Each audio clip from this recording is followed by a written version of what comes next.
দিনের আলোয় ফের দুঃসাহসিক চুরি। বাড়িতে ঢুকে আলমারি ভেঙে সোনা ও রূপোর গহনা নিয়ে চম্পট দিয়েছে দুষ্কৃতীরা। মঙ্গলবার ঘটনাটি ঘটেছে কোচবিহার জেলার মেখলিগঞ্জ ব্লকের জামালদহ গ্রাম পঞ্চায়েত এলাকায়। স্থানীয় ও পুলিশ সূত্রে জানা গিয়েছে, জামালদহ চ্যাংরাবান্ধা রাজ্য সড়কের পাশে 191 নম্বর জামালদহ এলাকায় বসবাস করেন পেশায় ক্ষুদ্র চা চাষী সুবোধ রায়মাঝি। তার বাড়িতেই এই চুরির ঘটনা ঘটেছে। খবর পেয়ে ঘটনাস্থলে পৌঁছেছে জামালদহ ফাঁড়ির পুলিশ। সুবোধ বাবু এই বিষয়ে মেখলিগঞ্জ থানায় লিখিত অভিযোগ দায়ের করেছেন। তার স্ত্রী কুন্তি রায়মাঝি পেশায় অঙ্গনওয়াড়ি কর্মী। কুন্তি দেবী জানিয়েছেন, রোজকার মতো এদিনও স্বামীর বাইকে করে তিনি জামালদহে ডিউটিতে যান।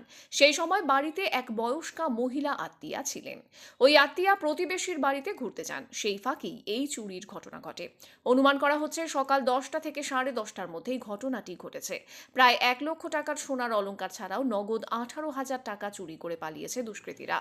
ঘটনার জেরে এলাকায় তুমুল চাঞ্চল্য